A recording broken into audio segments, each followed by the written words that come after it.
will show you. It's all in the literature. Whatever you deal with successfully in diabetes is the same thing that we teach. Maybe you are somewhat better at, with your 3 hours of talking to them, at convincing them of the lifestyle that should follow. But I have colleagues that don't spend 3 hours. I'm specialized in homeopathy, so I have to do a whole overall picture since they're born. But I have colleagues that deal mainly with nutrition. Let's say patient with diabetes, hypertension, will go to them. Half an hour, done deal. And then there's a good follow-up, and then it's done deal. You have to educate the patient what is the problem. You tell them clearly what is the problem, what is the outcome if they don't change, and if it's so easy to change. You increment the change, and they say, hey, not only I lost weight, but I feel better. My mind is clearer. I have more energy. I sleep better. My wife say I don't snore anymore. Oh, strange. So it's all pictures improving. Mm-hmm. And then you go month after month and say, I feel better. I feel much better than last month. A year later, I am even better now. Because they understand that if they have tasted. When they have tasted, you don't want to go off of it. You don't want to go back to the old ways. We have time for one question each. Dr. Joe? Okay. Is it true that naturopaths sell things from their office? Yes, it is true, and I'll explain to you. It's not typically ethical in medicine since long time, since Hippocrates, I believe. However, there is a difficulty sometimes for the naturopathic physician to provide to the patient what actually they need. So I usually consult students, say, should I get a pharmacy? I said, no, ask your local pharmacy to carry what you want. But if they don't want to carry what you want, then you'll have to dispense it. Traditionally, medical doctor were dispensed at the same time. But I say, first, try your local pharmacy. Do you have a last question for Dr. Joe? Yes. Joe, actually, for your next debate, I would recommend highly the biggest study on homeopathy that was done to find the cost, the effectiveness, appropriateness, safety, and cost, which you bypass completely. Is the most recent, the most complete by the Swiss government. Can there be a more neutral government than the Swiss government? On homeopathy?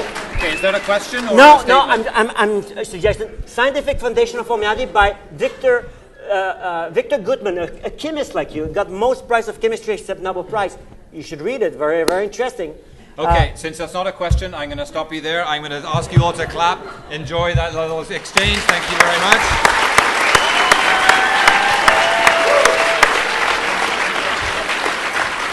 Okay. Before we begin the question and answer session, I'm going to suggest everybody stand up and stretch, please. Stand up. One good stretch. Okay. That feels good. Okay. Okay, please take your seats. I know that feels good. Some of you are starting to do yoga. You can continue, but there's probably room at the back. We're going to now switch to some of the questions from the audience. And I think Ilana and her assistants are going to be going up and down collecting questions. I believe that I already have received a large stack of questions, and so I think I have plenty to work with. And I'm going to begin with some questions that really relate to the topic of the debate specifically, about the regulation of naturopathic medicine in Quebec. And these questions I'm going to put initially to both of our debaters.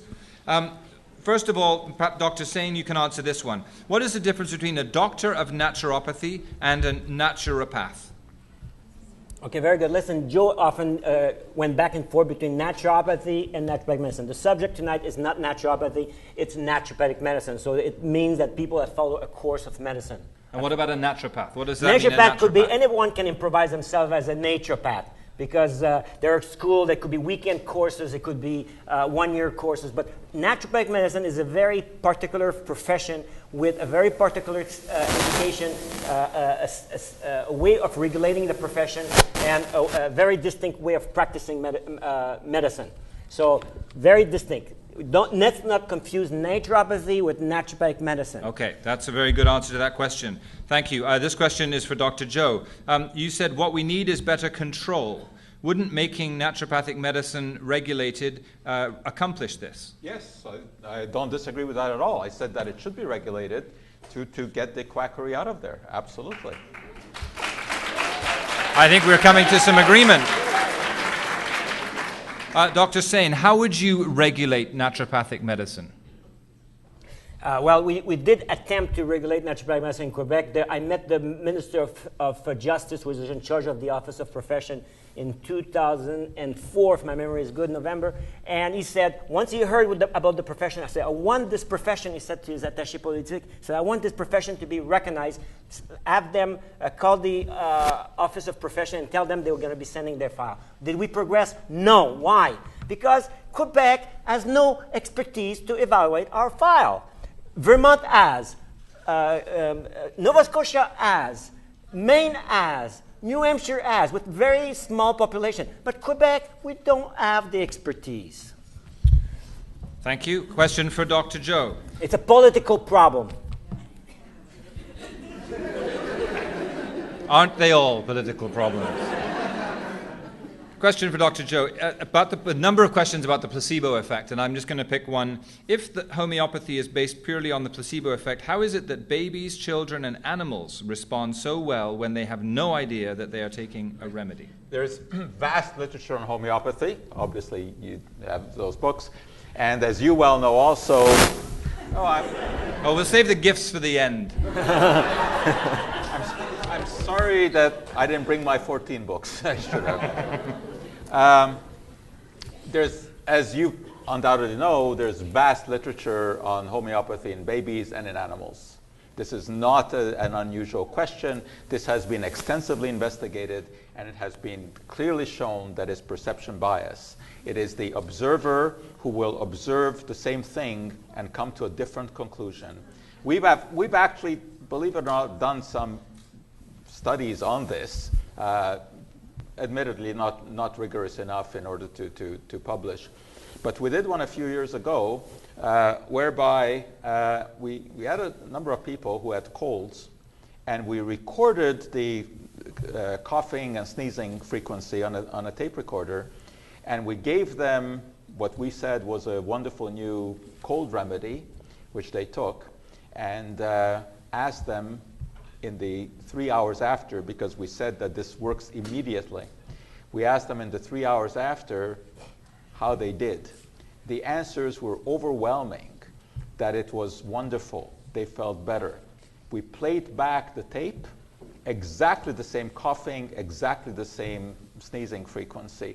An objective observer, of course, would have noted that. Subjectively, it was quite different. So there's vast information on that, and when we have the homeopathy debate, I will certainly give you all the references about babies and animals and homeopathy. Good, thank you. Question for André. If the half-life of truths in clinical medicine is 45 years, why has homeopathic medicine not evolved with the times? Well, homeopathy it was true yesterday. It is still true today, and it will be true tomorrow. The epidemiological record that we have are the best in the history of medicine. Homeopathy has more than 25,000 volumes of literature. If you dig in it, you'll find out that the best success that have been obtained in the history of medicine can be found right there. Unfortunately, it's not documented. I'm working on that documentation. I've been working on it for many years. It's called The Weight of Evidence, the extraordinary success of homeopathy in times of epidemic. I have written already 2,000 pages, which is about 20% of the book, and there's over 2,000 references for the first 2,000 pages. Melanie is there. She assists me on this work. And it will be probably 4 or 5 volumes when it will be finished, but it's a definitive evidence of the extraordinary place that homeopathy will play in epidemics. There will always be epidemics. There will always be new microbes. Microbes are always evolving, and they always will challenge humanity. And homeopathy will always be ready for the challenge like we have been in the past. It was true yesterday, it is true today, and it's true tomorrow. It's the best for dealing with people with infectious disease, regardless of the type of infectious disease they have as a rule. Actually, the success obtained are better than almost across the board of all allopathy of then and of allopathy today, despite that allopathy have today benefit of good nursing care. Despite that, the result obtained then are still better than okay, today. Those are powerful claims. Thank you, André. For the fall, a preview for the fall. Yes, I think we can look forward to a heated debate about that one. So Dr. Joe, if medical schools end up with the cream of the crop, why are naturopathic doctors so much more caring and charismatic than physicians?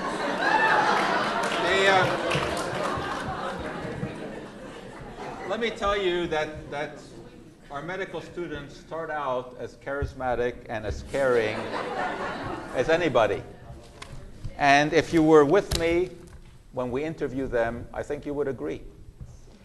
However, the system does not allow them to practice in that way. Because when you are constrained to having to see so many patients and not having enough physicians, not having enough hospital beds, you cannot practice the way that one ought to practice. But these are the people who would be very capable of doing that. It's the system that needs to be fixed. It's not that somehow these guys and girls are somehow innately less caring, and that's why they go into conventional medicine, and all the good caring people go into naturopathy. No, of course that's not the way that it happens. Naturopaths can spend that hour or 2 hours or 3 hours. Conventional doctors cannot do that. It's just not part of the system. So it's an unfair comparison. But let me tell you that our students would be perfectly capable of practicing ideal medicine if the stage were set for that, and they would be the best because they are the cream of the crop. Thank you very much, and I think that's a passionate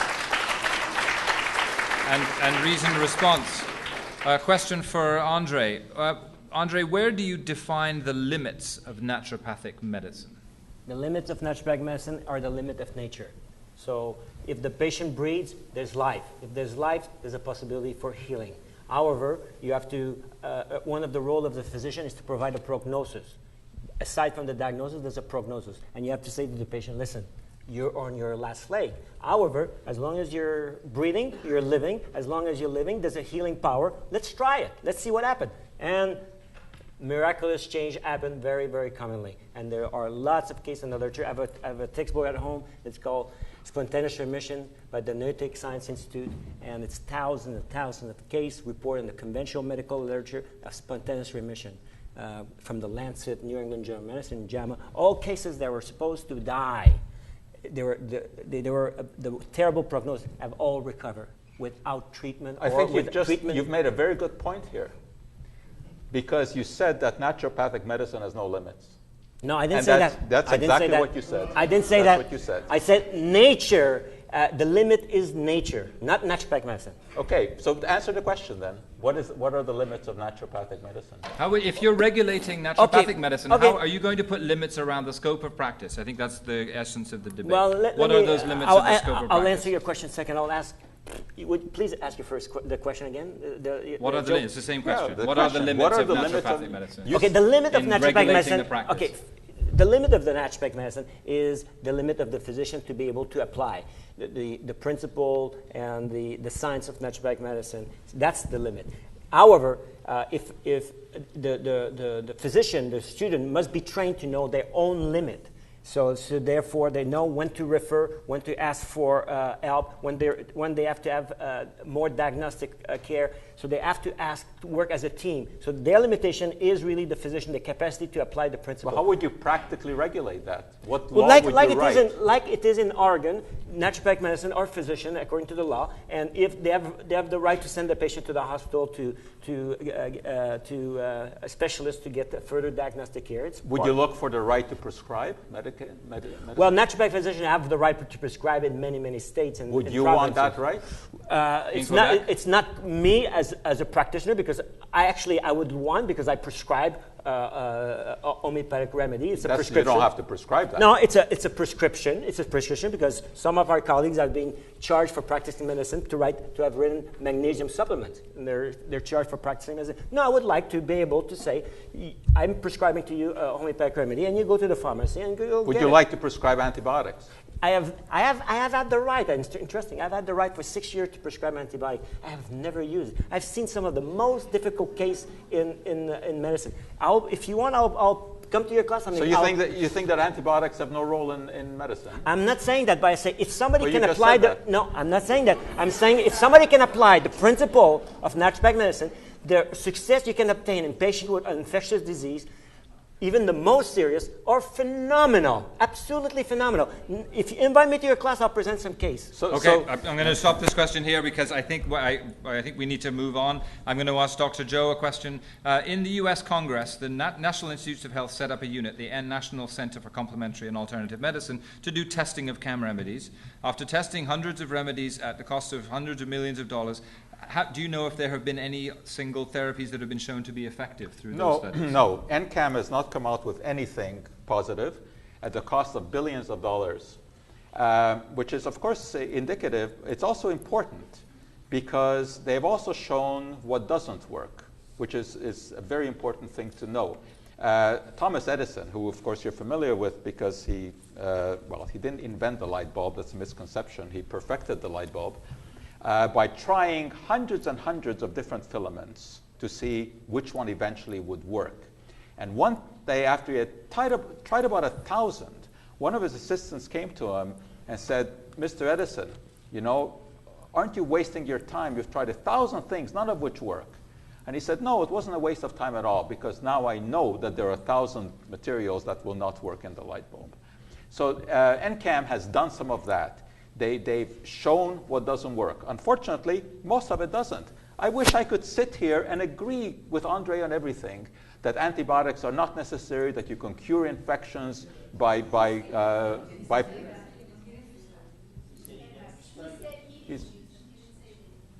okay. I wish I could say that homeopathy or whatever natural treatment was superior to antibiotics, and therefore we could rely on those at the expense of antibiotics. I wish I could say that. I just don't know of any evidence that supports that. I'd be certainly happy to look at any of that kind of evidence. Another debate. The National Center has produced documents, papers all over the place.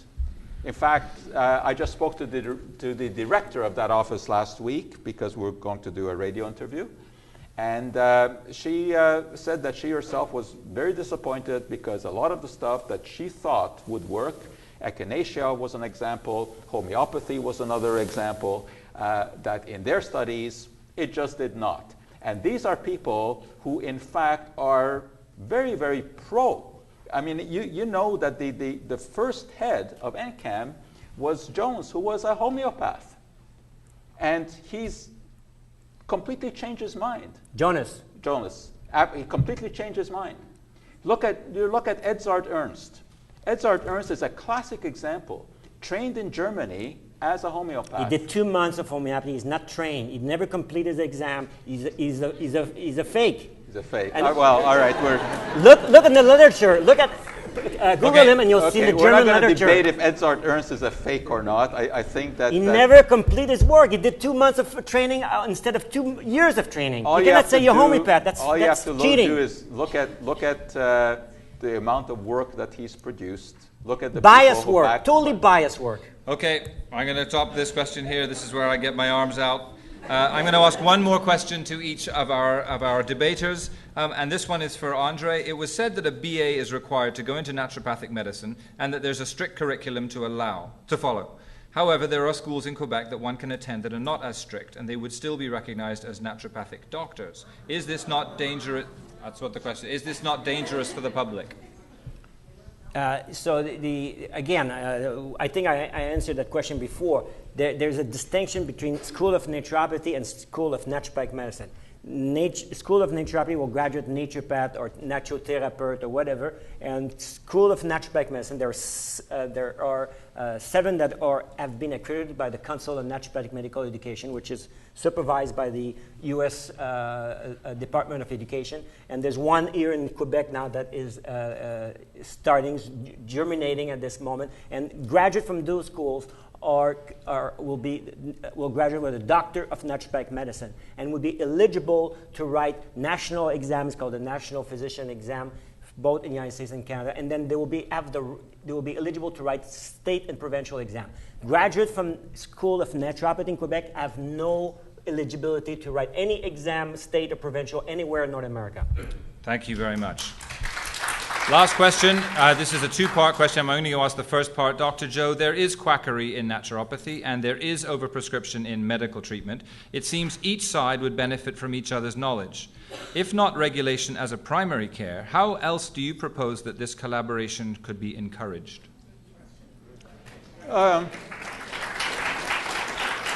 I mean, this is a start right here. You know, I mean, you get exposed to different kind of opinions, and you know, we have no objection against people like André coming in and lecturing and letting the students listen to this. You know, it's certainly a misconception that science has blinders on. We don't. We're very happy to listen to anything. We just ask for evidence. That's all. You know, and evidence means different things to different people. I think that we would disagree on the homeopathic evidence. And of course that will be great because it will be a topic for the, for the next debate. But I mean, you discuss, you iron out things, and you lay out your evidence, and eventually the truth will out. Thank you very much. Please, a round of applause for the question.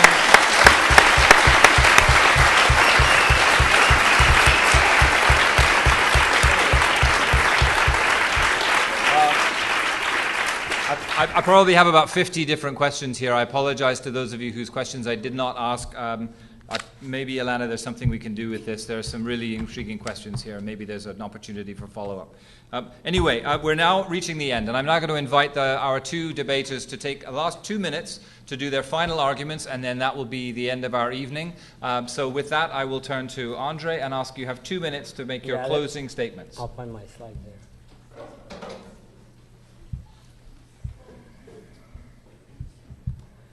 You have 1 minute and 30 seconds to make your closing. Oh. Are we on? Okay, very good. Conclusion. Strength and weakness of the two systems we talk about. One is naturopathic medicine, one is conventional medicine. Emergency care, plus for both. Vaccination, we don't do vaccination, but modern medicine, they will prevent life, but there's a lot of damage to the central nervous system of children's immune system. Prevention, we could do another debate on that. Prevention, naturopathic medicine, 3+, conventional medicine, 2-. Safety, naturopathic medicine, 3+. Effectiveness, 3+. Dealing with the cause, naturopathic medicine, 3+. Supporting the innate healing process, 3+. If we look at the main difference of the two systems, one is principle-based, the other one is evidence-based. The evidence always change, here never change. Health promotion-based, disease-based, stable system, very changing paradigm, ever-changing paradigm, holistic, reductionist, individualized approach, general approach, respectful of human nature and value, disgraceful of human nature and value, consistent with nature, inconsistent with nature, safe, dangerous, endlessly resourceful, limited approach, greatly predictable health-wise, greatly unpredictable health-wise. You don't know when you're going to come out of the hospital. You have to be healthy to get in. Curative, at best, recovery with collateral damage, like George Bush would say. Patient-oriented, profit-oriented. Rational, irrational. Wise, misguided. Bring permanent solution, temporary palliation. Elegant, disgraceful. Empowering, creates dependence. Simple, consume enormous amount of resources. Safe for the environment, important source of pollution. Consistent with nature. Okay, we said that. Monopolistic and dictatorial, yes. Scientific, naturopathic medicine, yes. Pseudoscientific, polypharmacy, that's not scientific. To give 12 medications to a patient is not scientific. Dysfunctional and deceitful, yes. Irresponsible and immoral, enormously costly and biased influence, yes. Because it's part of the big new medical industrial complex, right? It's not independent. Finally, humanity's best kept secret is naturopathic medicine. And conventional medicine gets the price of the great delusion of modern time. You choose. You to choose. I think the choice is obvious. Okay. Closing remarks from André Saine. I now invite Dr. Joe. 2 minutes to close your arguments. There are a lot of points there yeah. I mean, I'm not even going to discuss the vaccination issue. I mean, the benefit-risk ratio is not discussable. I'm not going to address this point by point. I'll make one final analogy of a professor who was standing in front of a class, and he wanted to make a point. So he walks over to the side and he picks up a bottle with a live wriggling worm in it and shows it to the class. And then he takes a little bit of chocolate liqueur, pours it in there, and the worm dies. Picks up another jar with a live worm in it, picks up a little bit of tobacco, puts it in, and the worm dies. Picks up a third jar, pours in a little bit of alcohol, and the worm dies. And looks out at the class, and one of the students is going into naturopathy, puts up her hand, says, and what do you make of that? The professor says, I know. If you eat chocolate, if you drink, don't smoke, you'll never have worms. Made the right observation, but came to the wrong conclusion. I think that's the issue here, is that so often the placebo effect, which is so powerful, which can explain homeopathy, which can explain hydrotherapy, is looked on as being a scientific explanation in terms of hydrotherapy or homeopathy instead of being the placebo effect. But we will discuss this and debate this further. I think we're going to need a bigger room this time. That brings us to the end of our debate. I'd like to first of all ask you to join me in thanking Ilana Block for Melanie for helping bring us all together. Thank you, of course, to all of you for your participation, your engagement, and please join me in thanking, first of all, Dr. André Saine for defending naturopathy.